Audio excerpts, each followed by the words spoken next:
15절에서 19절 우리 같이 한 목소리로 읽으실 때 살아계신 하나님의 말씀으로 들으시기를 바랍니다. 같이 읽겠습니다. 너희가 나를 사랑하면 나의 계명을 지키라. 내가 아버지께 구하겠으니 그가 또 다른 보혜사를 너희에게 주사 영원토록 너희와 함께 있게 하리니 그는 진리의 영이라. 세상은 등이 그를 받지 못하나니 이는 그를 보지도 못하고 알지도 못함이라. 그러나 너희는 그를 아나니 그는 너희와 함께 거하시며 또 너희 속에 계시겠습니다. 내가 너희를 그와 같이 버려두지 아니하고 너희에게로 오리라. 조금 있으면 세상은 다시 나를 보지 못할 것이로되 너희는 나를 보리니 이는 내가 살아있고 너희도 살아있겠습니다. 아멘. 20세기 초 유럽의 웨일즈와 스칸디나비아 반도에 여러 나라에서 성령님이 강하게 임재하셔서 뜨거운 부흥의 운동이 일어나게 되었습니다. 하지만 당시 독일 교회는 성령님의 역사를 완강하게 부정을 했습니다. 이런 결정을 내린 뒤에 독일 교회사에 매우 중요한 사건이 발생을 합니다.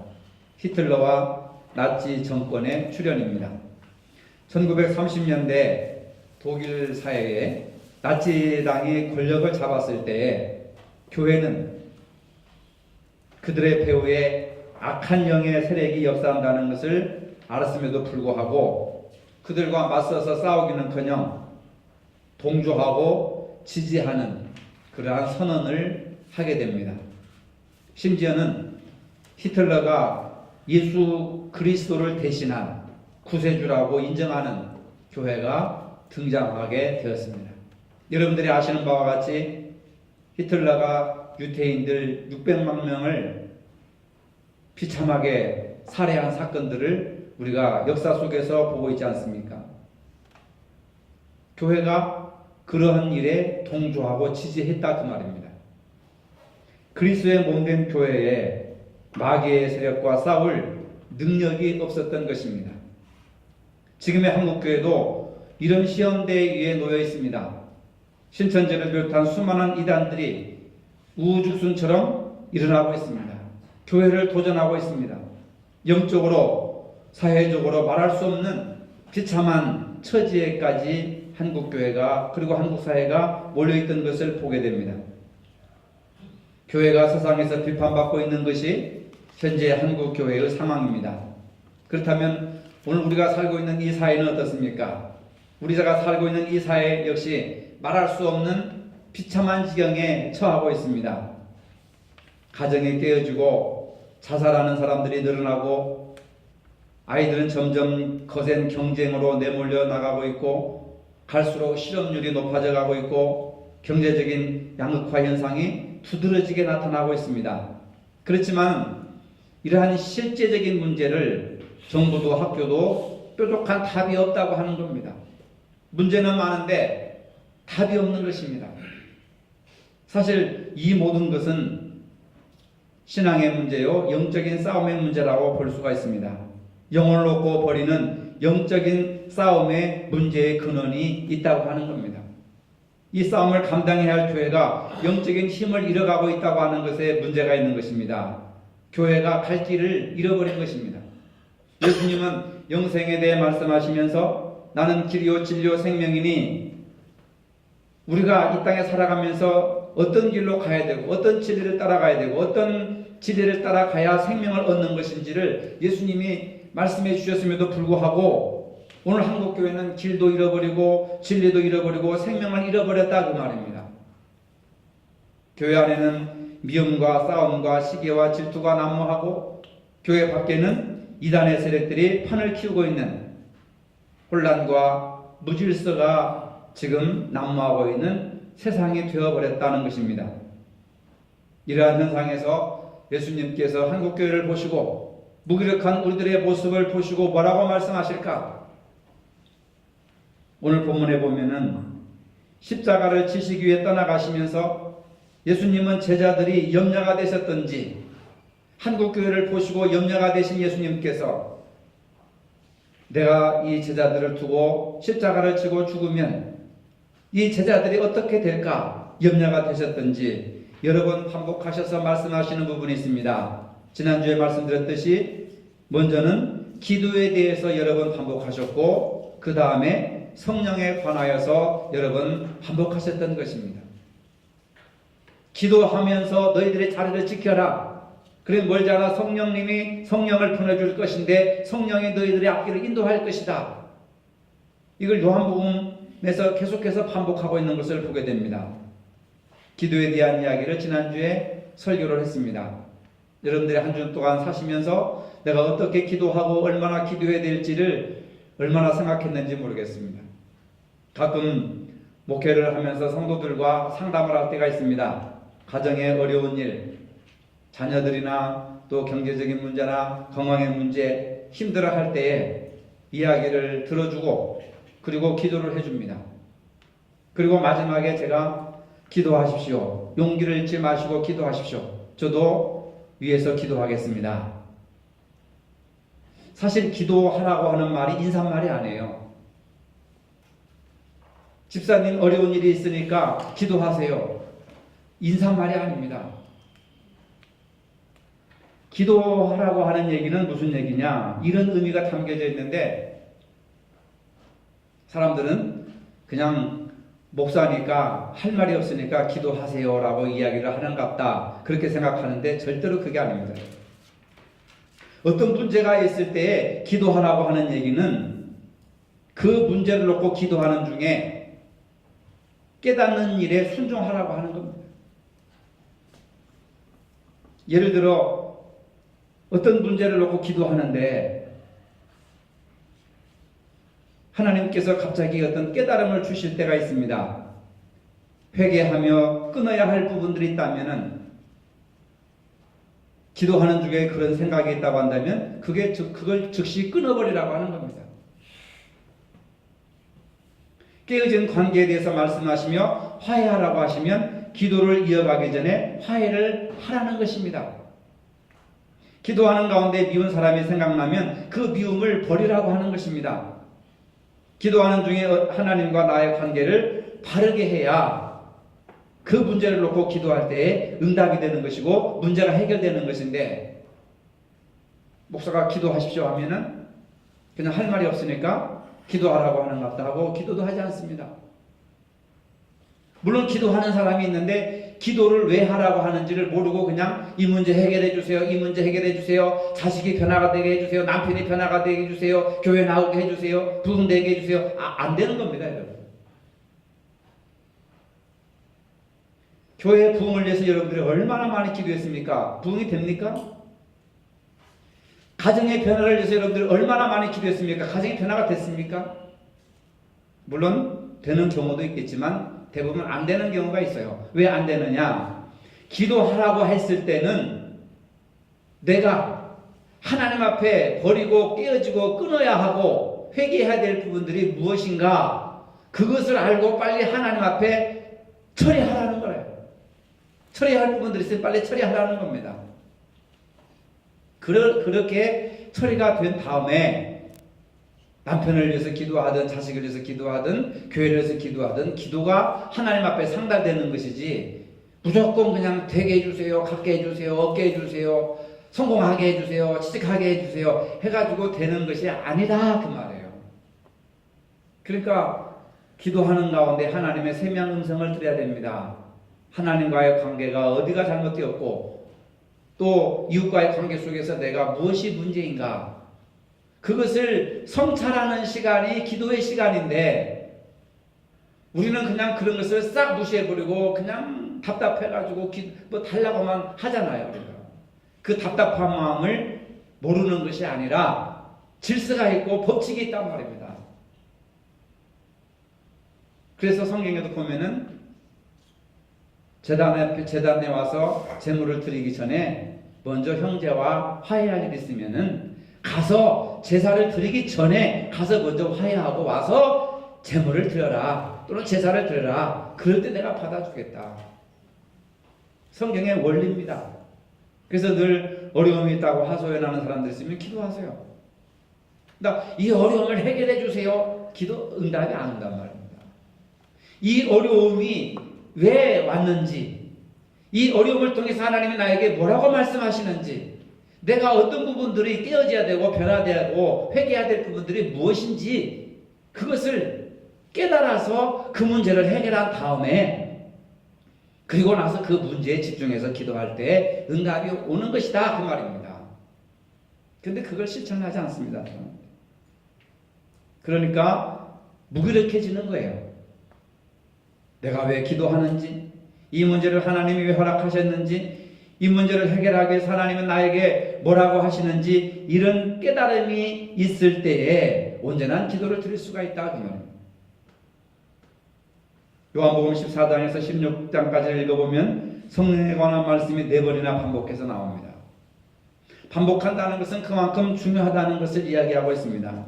내가 아버지께 구하겠으니 그가 또 다른 보혜사를 너에게 주사 영원토록 너희와 함께 하시리니, 예수님은 하나님 아버지께 보혜사를 보내달라고 이렇게 구하겠다는 것입니다. 보혜사 성령, 따라해봅시다. 보혜사 성령. 보혜사라고 하는 말은 돕기 위해서 부름을 받은 자, 헬퍼, 도와주는 자, 또는 상담자, 여러 가지 의미가 있습니다. 위로자, 뭐 그런 뜻이 있는데, 돕기 위해서 예수님이 떠나가시고 나면 빈 공간이 생기는데 제자들이 무질서하게 될까봐, 세상으로 돌아갈까봐 하나님 아버지께 구하여서 제자들을 돕고 초대교회 성도들을 도와줄 수 있는 보혜사 성령님을 구하여 보내달라고 하겠다 그 말입니다. 그래서 보혜사라고 하는 말은 돕기 위하여 부름을 받은 자라고 하는 겁니다. 보혜사는 보호하시고 은혜를 주시는 분이라고 하는 뜻입니다. 보혜사를 주사 영원토록 너희와 함께 하시겠다고 약속하시는 겁니다. 하나님이 여호와 삼마로 성도 하나님이 우리와 함께 계시고, 예수님이 임마누엘 예수님으로 예수님이 우리와 함께 계시고, 성령님은 보혜사 성령으로 우리와 함께 계신다. 성도는 삼마, 성자는 임마누엘, 성령은 보혜사, 우리와 함께 계시겠다는 겁니다. 성령은 우리의 도움이 필요할 때에 도와주시기 위해서 우리와 함께 계시고 영원토록 우리와 동행하시는 분이시라고 하는 겁니다.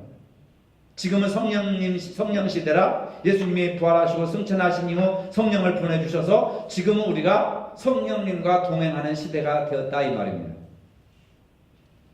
그래서 아버지께 간구해서 성령을 보내주시겠다, 다른 보혜사를 보내주시도록 요청하시겠다 그 말입니다. 주님께서 성령을 돕는 자라고 말씀하신 이유가 바로 여기에 있는 것입니다. 성령이 오셔서 처음부터 마지막까지 하시는 일이 우리를 도와주는 것입니다. 여러분, 이 사실을 잊지 마시기를 바랍니다. 우리가 이 진리만 깨닫는다고 해도 얼마나 감사하고 얼마나 기쁘고 즐거운지 모릅니다. 우리에게는 우리를 돕는 분이 계십니다. 성경은 바로 성령님에 대해서 이야기해 주시는데, 사도행전을 보면은 성령께서 어떻게 변화를 시키고 어떻게 교회를 세워나가고 어떻게 능력과 역사를 나타내는지, 여러분 사도행전을 많이 한번 읽어보시기 바랍니다. 그러면 성령님과 친해질 것이고 성령님에 대해서 여러분들이 아실 겁니다. 그분은 천지창조를 하셨을 뿐만 아니라 예수 그리스도를 잉태케 하셨고 예수님을 죽음에서 일으키신 분이 바로 성령님이시라고 하는 겁니다. 이러한 분이 바로 저와 여러분들을 돕기 위해서 이 땅에 오셨고 지금 우리와 함께 계신다고 하는 것입니다. 그렇다면 성령의 사람은, 보혜사 성령을 믿고 사는 사람들은 성령님의 도우심을 받고 그리고 강하고 담대하게 이제는 우리도 남을 도와주는 그러한 도움을 주는 삶을 살아야 된다고 하는 겁니다. 도움만 받는 사람은 성숙한 사람이 아닙니다. 돕는 사람이 성숙한 사람이에요. 그래서 성경에도 보면은 주는 자가 받는 자보다 복되다, 주는 자가 받는 자보다 행복한 인생을 살아간다. 여러분, 받기만 하려고 하지 마시고 주려고 한번 해보세요. 기도라고 하는 것도 주십시오, 주십시오, 주세요, 주세요만 하지 마시고, 이제는 내가 가진 것이 이것인데 하나님, 내가 이것을 어떻게 하나님께 바치겠습니까? 어떻게 드리겠습니까? 어떻게 이것을 헌신하며 어떻게 이것이 사용되기를 원하십니까? 하고 여러분들의 것을 주는 것이 성숙한 믿음의 기도인 줄로 믿으시길 바랍니다. 여러분. 가난한 사람에게 빵 한 조각 주고 옷 한 벌 주고 물 한 그릇 주는 것이 이게 성숙한 기도예요. 보혜사 성령은 받는 것이 아니라 우리를 도와주시는 분이에요. 주는 분이에요. 주는 분. 하나님을 주셨고 예수님을 주셨고 그리고 성령님으로 이 땅에 오셔서 우리를 영생하도록 이끌어 주시는 분이 예수님이 오실 때까지 아니면 우리가 죽을 때까지 죽은 이후에도 영원토록 이끌어 주시고 동행하시는 분이 성령님이시다 그 말입니다. 근데 우리는 자꾸 받는 것에만 익숙해져 가지고 받으러 나오는 거예요. 교회도 받으러 나오고 기도도 뭐가 받으러 나오는 거예요. 물론 그렇게 시작을 했지만은 성숙한 상태로 나아가서는 이제는 하나님 앞에 내가 무엇을 드릴 수 있을까? 교회의 유익을 위해서 내가 무엇을 드릴 수 있을까? 복음을 위해서 내가 이웃 사람들에게 무엇을 줄 수 있을까? 뭔가 좀 도움이 되고 주고 은혜를 베푸는 삶을 살아야 되지 않겠느냐? 그게 바로 보혜사 성령님의 본질이라 그 말입니다. 여러분 이제까지 한 번이라도 남을 보호하며 은혜를 베풀며 살아본 적이 있습니까? 남을 보호하며 은혜를 베풀기를 위해서 여러분들이 기도해 보신 적이 있습니까? 이제부터라도 남을 도와주며 은혜를 베푸는 삶을 사시기를 바랍니다. 이것이 바로 보혜사 성령의 사람으로 사는 방법이라고 하는 거예요. 두 번째로 위로자이신 성령님이십니다. 예수님이 십자가를 지시기 위해 떠나가시게 되자 뒤에 남은 제자들은 자신들이 고아처럼 버려질 것이다 라고 하는 두려움에 빠져 있었습니다. 본문 말씀처럼 불안에 떨고 있는 제자들에게 예수님의 약속과 위로의 말씀이 기록되어 있습니다. 18절의 말씀을 보니까 우리의 가슴이 얼마나 뜨거운지 모릅니다. 너희들은 염려하거나 불안해할 필요가 없다. 너희는 고아가 아니다. 내가 가면 성령을 보내겠는데 그 성령이 너에게 임하면 내가 지금 있을 때보다 너희가 더욱더 훨씬 행복한 인생을 살아가게 될 것이다. 예수님이 계실 때보다 예수님이 가서 하나님 앞에 구하여서 보내주신 성령이 역사하시면 예수님이 계실 때보다 성령 시대가 더 행복해질 것이다. 여러분 교회 예수 안 믿을 때보다 예수 믿을 때 지금이 더 행복해졌습니까? 정말 여러분들이 지금 성령님과 더불어서 위로하시는 성령님이 함께 계심으로 내가 행복하다면 여러분들은 제대로 예수를 믿고 성령님을 영접하고 살아계신 증거가 되는 겁니다. 그런데 잘 모르겠어요. 예수 믿을 때 하고 예수 믿은 후에 어떻게 변화되고 내 인생이 어떻게 행복해졌는지 모르겠어요 하면 이건 아직 성령님이 그 마음속에 오시지 않은 것이죠. 예수님을 영접하지 못한 상태가 아니겠습니까? 바로 성령님은 위로하는 자, 도와주는 자라고 하는 겁니다. 성령은 치유해 주시고 도와주시고 슬프고 고통당하고 절망 가운데 빠져있는 자들을 위로해 주시는 분입니다. 노아라고 하는 이름이 위로자라고 하는 뜻이잖아요. 죽을 수밖에 없는 백성들을 위해서 방주를 지어서 그들을 위로해라, 그들을 살려라, 그들을 소생시켜라 그 말입니다. 위로자라고 하는 것은 살려내라, 살려내라. 말 한마디로 사람을 죽이는 사람이 있는가 하면 사람을 살리는 사람이 있어요. 칼을 가지고 강도는 사람을 죽이고 찌르지만 의사 선생님은 그 칼을 가지고 사람의 생명을 구합니다. 여러분. 목숨을 구하는 겁니다. 그게 바로 의사의 손에 들려있는 칼은 위로자가 되는 겁니다. 그러나 강도의 손에 들려있는 칼은 살인자가 되는 겁니다. 여러분들이 들고 있는 성경이 어떤 사람에게는 어떤 사람을 살리는 위로의 책이 되지만 어떤 사람에게는 자기 교만과 그 다음에 정죄와 사람을 죽이는 돌팔매가 되고 마는 것이에요. 구약에서 읽어볼 수 있지 않습니까? 하나님의 본질은 치유케 하시는 하나님이시고 나를 온전케 하시는 하나님이시라고 하는 겁니다. 성령을 모르는 사람들은 날마다 내적인 공허와 고독에 빠져 있는 겁니다. 세상 사람들을 보십시오. 예수님이 오셔서 치유되고 해결되어야 될 그런 것들을 못 채우고 못 느끼고 치유를 못하고 해결을 못하니까 얼마나 고독하게 사는지 모릅니다. 심지어는 이제는 초등학생들이 담배를 피우고 초등학생들이 술을 먹고 면도칼로 친구 얼굴을 긋고 상해를 입히고 초등학생들이에요. 여러분, 사악한 영들이 이 세계를 장악하고 있는데 정작 예수 믿는 사람들은 뭐하고 있는지 모르겠습니다. 얼마나 심각한 행동들이 우리 주변에 나타나는지 모르겠습니다. 현대인들은 젊은이로부터 어른이 되기까지 한시도 가만히 혼자 있지를 못한다는 겁니다. 틈만 나면 핸드폰을 들여다봅니다. 현대인들은 혼자 아무것도 하지 않은 채 15분을 견디지 못한다는 연구 결과가 나왔습니다. 설교가 조금만 길어지면 막 몸이 뒤틀려지는 거예요. 왜 이렇게 설교가 기나? 왜 이렇게 예배가 끝나나? 15분을 넘기지 못하는 거예요. 그래서 명설교가는 15분 내지 20분을 설교하는 것이 최고로 잘하는 거예요. 내용은 상관없고 짧게 하는 것이 은혜스럽다고 한국교회 교인들이 그렇게 평가를 한답니다. 이게 얼마나 심각한 문제입니까, 여러분?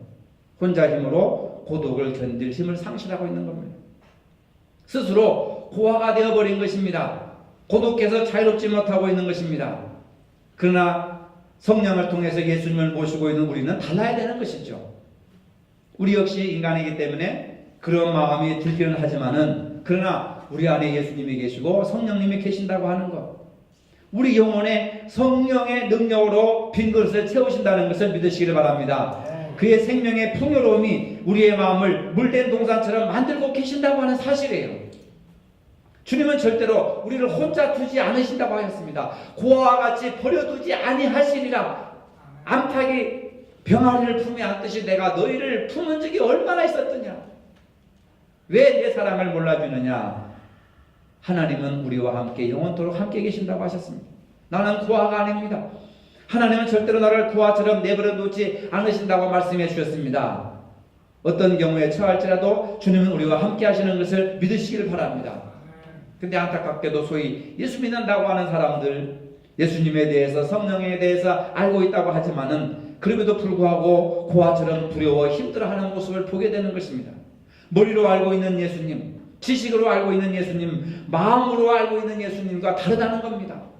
머리에는 예수님이 계신데 마음에는 예수님이 없는 거예요. 주일날 교회 와서 예수님을 만나는데 내 가정에서, 내 일터에서 월요일에서부터 토요일까지는 예수님이 없는 거예요. 그러니까 악하게 사는 거예요. 증오하면서 저주하며 사는 거예요. 고아처럼 왜 그렇게 살아가십니까? 머리에는 예수님이 있는데 마음에는, 예배 시간에는 예수님이 있는데 생활 속에서는 예수님이 없는 거예요. 고아처럼 버림을 받았다고 하는 외로움에 빠져 있을 때, 어떤 문제를 가지고 씨름할 때 주님은 멀리 있는 것처럼 그렇게 멀리만 느껴지는 것입니다. 왜 이런 현상이 일어납니까? 그분을 입술로는 고백하지만 전적으로 그분에 의존하는 믿음이 약하기 때문에 그래요. 성령님이 지금 나와 함께 하신다는 이 사실을 잊고 있기 때문에 그런 겁니다. 여러분, 근심과 고독과 무기력이 어디서 나온다고 생각하십니까? 왜 우리가 예수를 믿어도 마음이 이렇게 공허하고 허전한지. 삼손은 나시린으로서 힘이 장사였습니다. 그런데 머리털이 깎이고 힘이 사라져버렸습니다. 오늘날 한국교회는 머리 잘린 삼손처럼 힘을 잃어버렸습니다. 덩치는 큰데 무기력해져 버린 거예요. 여러분, 사람 30-40명이 작은 숫자입니까?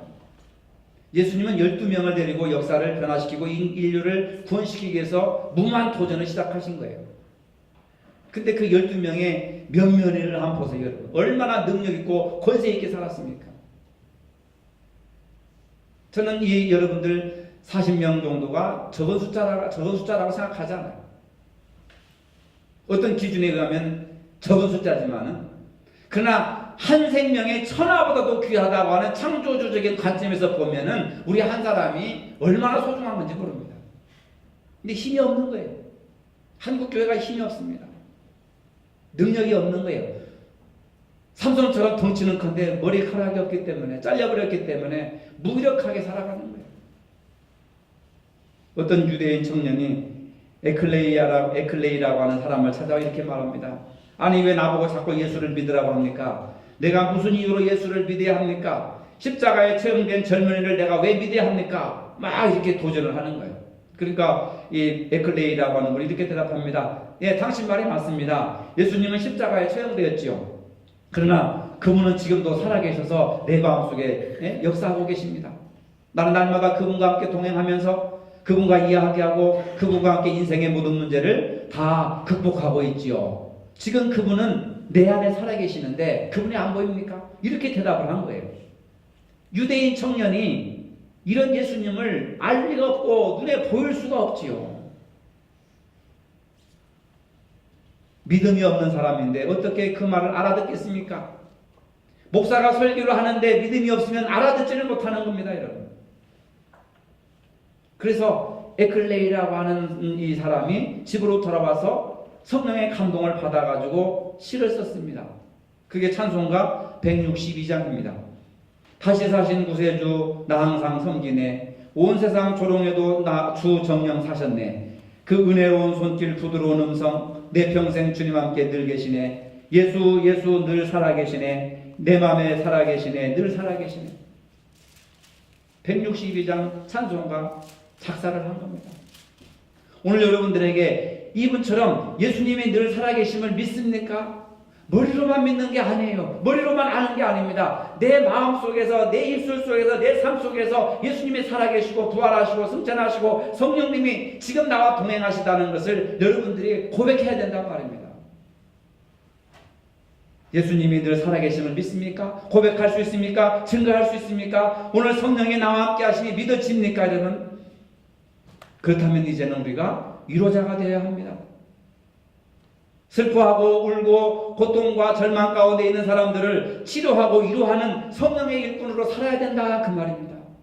내가 믿는 성령님은 보혜사 성령님이시고 위로자 성령님이시니까 내 안에 그런 영이 계시니까 나를 보혜사처럼, 나를 위로자처럼 남을 돕고 남에게 은혜를 주고 남을 위로하는 삶을 살아가는 것이 이게 바로 성령의 사람의 삶의 모습이다, 그 말입니다. 이게 바로 복음적인 삶입니다. 세 번째로 성령을 모신 자의 능력. 성령을 모신 자는 어떻게 살아가는가? 초대교회 성도들은 지금처럼 아름답게 편집되고 재본이 된 성경책을 구할 수가 없고 성경책을 구경도 못하고 죽은 사람들이 태반입니다. 그들은 신약 성경조차 가지고 있지 못했습니다. 초대교회 100년 동안은 마태복음 하나만 기록되어 있었기 때문에 이 교회 저 교회를 돌려가면서 읽혀졌습니다. 그래서 성경을 통해서 아는 예수님, 그들이 알지 못했습니다.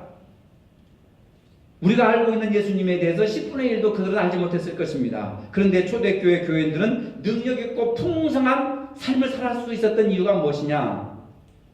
그들은 성경에 나타난 예수님을 잘 몰랐어도 내 안에 살아계시는 예수님, 내 안에 살아계신 성령님을 너무나도 잘 알고 있었고 그분들을 확신하고 있었다는 겁니다.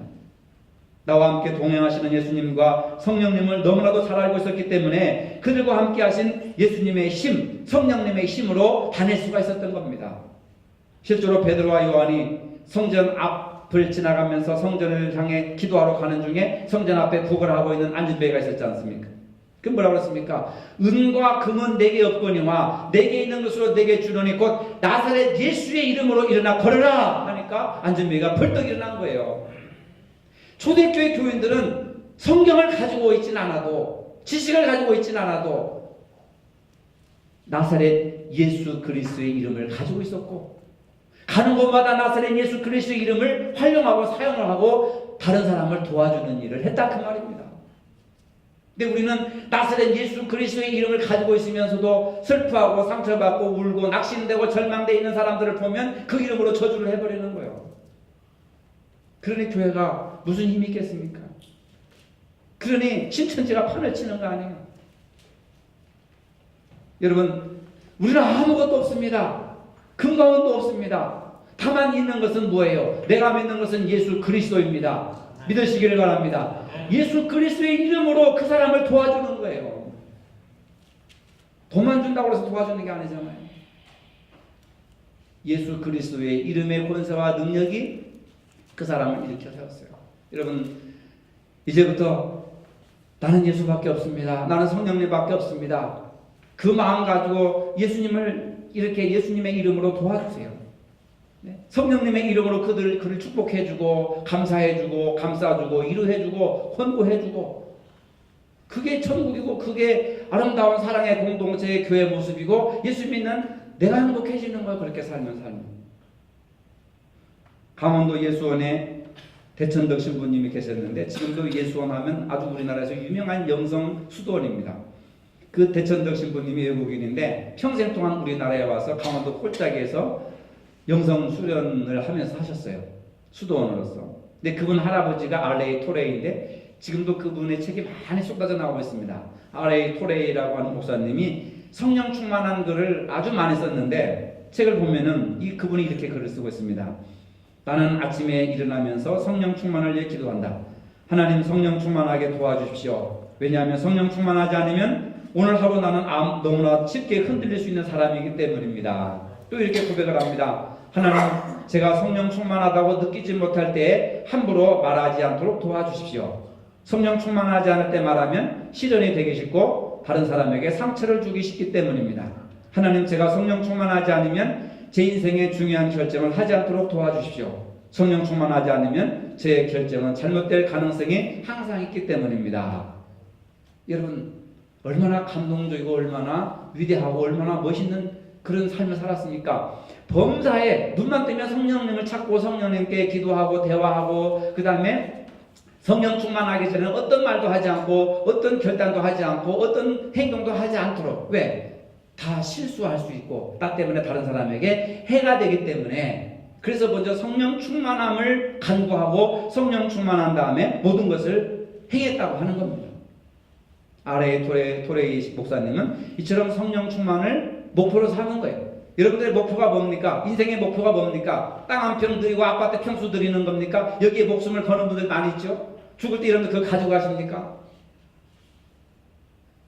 어떤 분들은 나는 땅 한 평 집 한 채 없다니까 나를 불쌍히 여기는 마음을 가지고 있더라고요. 거기까지는 좋아요. 거기까지만 이렇게 기도해주면 되잖아요.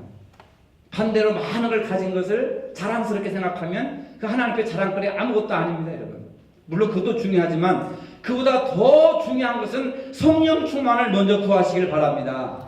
물질을 구하기 전에 자식의 성공을 구하기 전에 여러분들의 건강을 구하기 전에 뭘 먼저 구해야 돼요? 성령 충만한 사람이 되게 해주세요.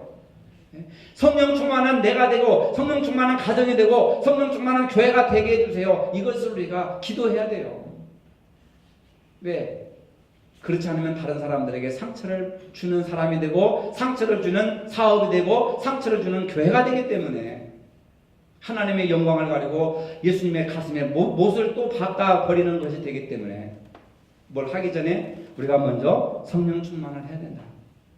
우리가 우리 스스로의 감정을 다스린다는 것은 참으로 어려운 일입니다. 부패한 인간의 죄성이 우리 안에 있기 때문에 그렇습니다. 그렇기 때문에 끊임없이 실패하고 맙니다. 성령 충만을 사모할 필요가 바로 여기에 있는 것입니다. 성령이 우리를 주관하시면 우리의 감정을 다스릴 수가 있는 겁니다. 문제가 해결되는 것입니다. 그때 우리는 분노를 넘어서서 자유한 그리스도인으로 살아갈 수가 있는 것입니다. 우리가 분노하는 이유는 죄를 다스리지 못하기 때문에 그렇습니다. 한국교회와 한국사회가 이 모양 이 꼴이 된 것은 무엇입니까? 우리 모두가 기도하지 않고 성령 충만하지 못하기 때문에 그렇습니다. 바울은 갈라디아 교회를 향해서 성령으로 시작했다가 육체로 마치겠느냐 책망하고 탄식을 하고 있습니다. 한국교회도 성령으로 시작했다가 지금은 이제 육체로 마쳐가려고 지금 비참한 지경에 빠져가고 있는 겁니다. 여러분들이나 우리 교회도 마찬가지로 처음 시작할 때는 막 성령 했지만 지금 남은 것은 육체적인 생각뿐입니다. 육체적인 정욕과 욕망뿐이고 시기와 질투뿐입니다. 여러분. 왜 성령으로 시작했다가 육체로 마치려고 하십니까? 실패한 신앙이요 실패한 인생으로 되고 마는 것입니다. 성령으로 시작했다가 더 큰 성령으로 축복된 결과를 맺어야 줄로 믿습니다. 성령으로 사는 삶이라고 하는 것은 기도하는 삶이고 보혜사 성령님을 모시고 사는 삶이고 성령의 사람은 보혜사 성령처럼 돕는 인생을 살아가는 것이고 이루하는 인생을 살아가는 것이고 성령을 모심으로 초대교회 교인들처럼 능력있고 풍성한 인생을 살아가시는 것인 줄로 믿으시기를 바랍니다. 거룩하신 주님, 메마른 한국교회와 우리의 식어진 가슴에 기도와 성령으로 다시 한번 소생되게 하여 주시옵소서. 보혜사 성령님으로 위로의 성령님으로 능력 있고 풍요로운 삶을 살아갈 수 있도록 그러한 성령에 사로잡힌 자들이 되게 하여 주시옵소서. 예수님의 이름으로 기도합니다. 아멘. 이제는 우리 주 예수 그리스도의 은혜와 하나님 아버지의 무한하신 사랑과 성령의 교통하심이 보혜사 성령의 사람으로 살기를 원하는 사랑하는 모든 성도들 머리 위에 이제로부터 영원토록 함께 하시기를 축원하옵나이다. 아멘.